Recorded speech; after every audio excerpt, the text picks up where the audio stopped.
have this meditation this morning. I'm at the Zen temple. I was starting to cook my meal, and then I thought about this, and quite interested. The subject is starting from when the monks go out begging for food, people give them, if they do, but the story goes that the monks are not to say thank you. Or anyone giving donation to the monks or the temple, they don't say thank you. When I wondered why, and the thought popped up is that if they say thank you, that's the energy exhausted. And also, psychologically speaking, that may promote the ego of people who gave donation.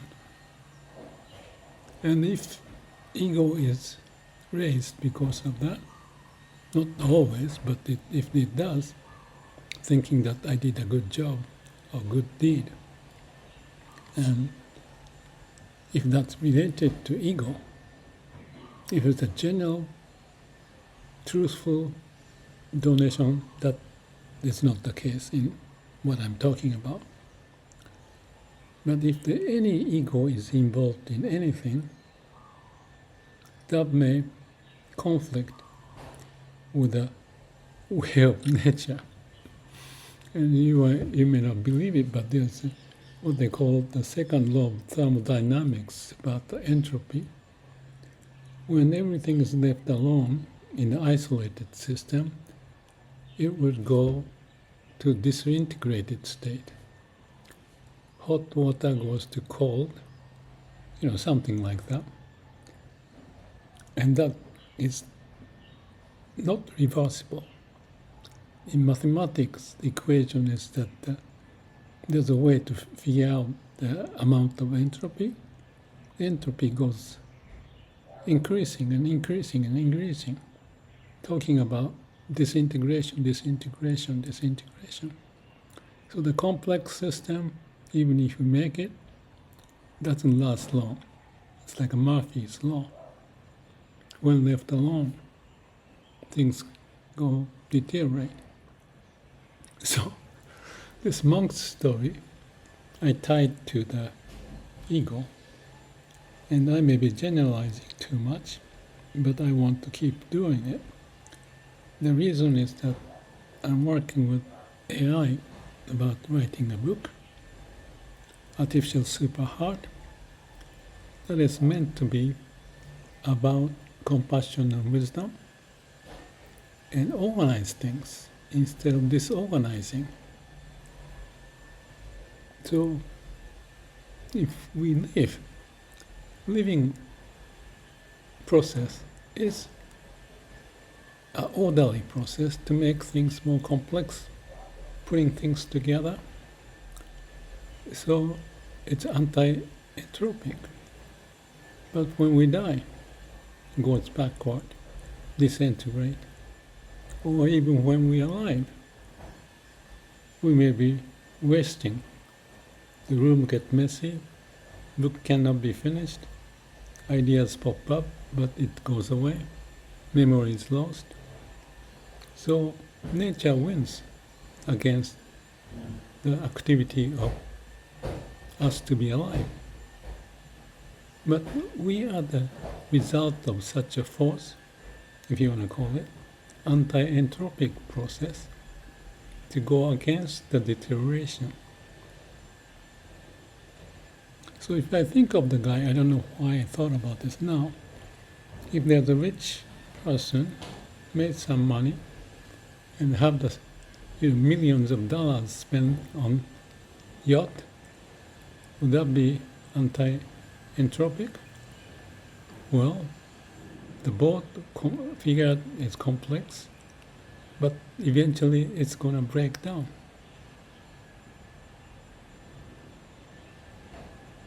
So you cannot win. Also, you can say that that activity of doing things, making expensive, sailboat, I don't know how they call it, yacht. It's like a pride. Who is superior? And that's an ego. More money, more fame, more time for yourself, for you to live longer, eating all the good food, hiring people, personal trainer. Isn't that anti-entropic? They may say that they have contributed so much, so why not to do that? But again, maybe my mind is crazy to think like that. The idea of the monk I mentioned, monk lives frugal, not always. There's lots of stories that they go wild. I just thought about more things, but I'll get back to that interesting subject of sex. But about the monks not saying thank you. As I said, that may induce people to feel more arrogant. Of course, that's not the case all the time. But also for the monk to say or feel, no, I'm good, I'm doing good. That's fake. You're not looking at the whole picture. But in general, if you're living almost like an ignorant person, not be proud of anything, basic things like I can think of Myokonin. The saying, Osono is the Myokonin, who talked about, say everything happens and accept by saying hi. Hi in Japanese is yes. No argument. Whatever happens, no argument. Acceptance. So always at the absolute state of being, but aware, appreciate life, which is anti-entropic process. That appreciation comes not from ego, but appreciation, nature's way. So if you don't have the sense of appreciation and be proud of something with a big yacht or large estate, private jet, and comparing who is bigger, better, and they talk about, yes, also I can think of people visiting different places and they talk about where did you go, where did you stay, did you eat at this restaurant, as if to see if others are meeting the standard of life, which is to say you are wealthy, established, you made it. But is that the case? If you look from the nature's way of this entropy. Let's talk about the sex. we do something, playing games and stuff like that. And when we have fun, you get this waku-waku, aliveness. I think that's anti-entropic because liveliness is appreciation of life. So playing the game, internet game, I don't do much, but I played Mario Brothers game just many years ago. That was a challenge and as if to prove if you can do it. So there's a test of your ability, but possibly a tint of ego to say you have mastered, but you're gonna die. And then you go back to zero.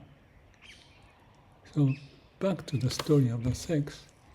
Sex, you get motivated and waku-waku, energy flows, and the baby is born.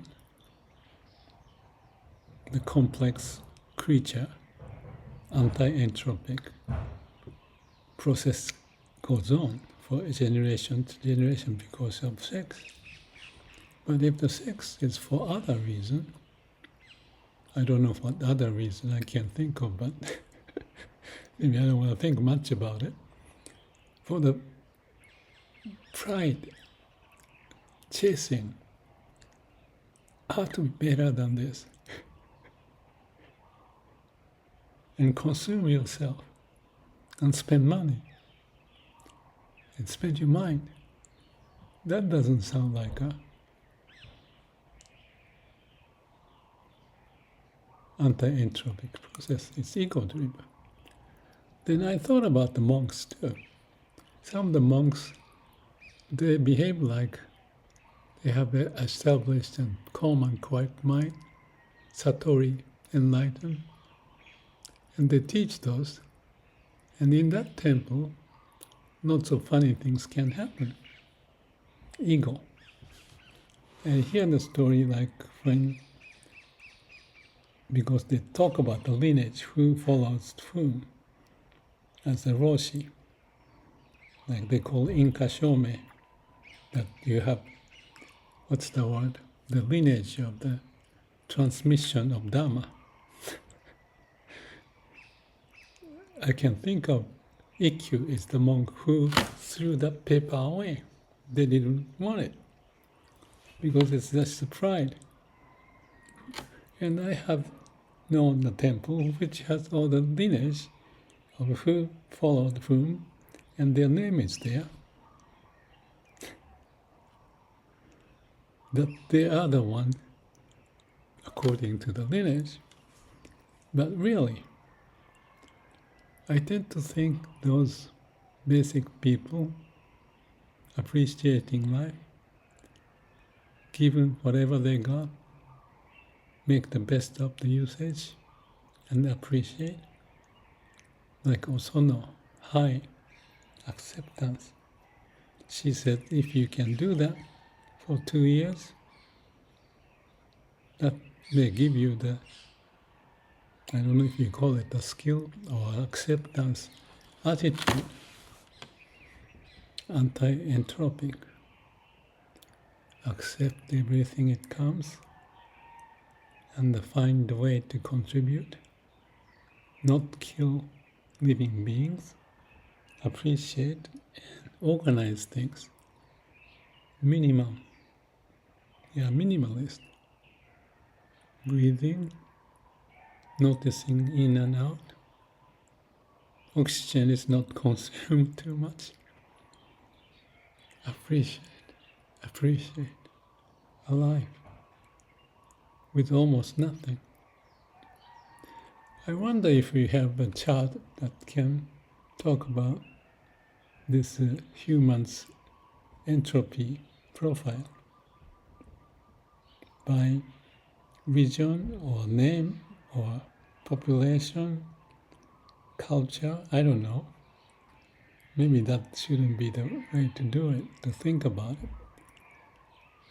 But I tend to think, okay, going to the Mars is fine, and going to the other galaxy is fine. And AI. How the AI is being used. I didn't think I'll get here, but maybe it's already ingrained in my way of thinking that the AI is sucking up all the energy, power,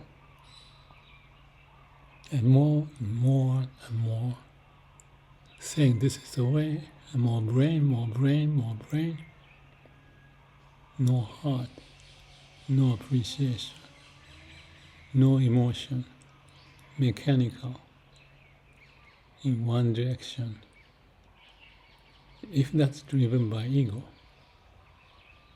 thinking that they are doing things. And look at the economic activity, maybe that's the measurement. I don't know if GNP or gross national product is a good measure. I think it was that Bhutan gross natural happiness, GNH. Just like my idea of artificial super intelligence versus artificial super heart. Happiness, genuine happiness, being alive, anti-entropic, without causing waves, disorder, melt into nature, go with the way of nature. Am I just dreaming? But some part of me say, why don't you keep dreaming? Find a way. If you want to dream with me or act upon that mission to live well, why don't you join with me this anti-entropic process with the AI, using AI, not to be used by AI. Wisdom, compassion, not just economic GNP, but the chaos on the street. Wealthy and poor, gap expanding. But everything is connected. You cannot get away from that. Hope we find the balance and harmony in what we do. May all beings be happy. I think that's the nature's way. And if there's a will, that's nature's will, there's a way. Because we are born from that. And when you're riding with the wave, going in this direction, may all beings be happy. That's waku aliveness that can come with us. So, may all beings be happy. Remember what you do, entropic or anti-entropic. Be wise to make a good choice for yourself and for the universe we live in.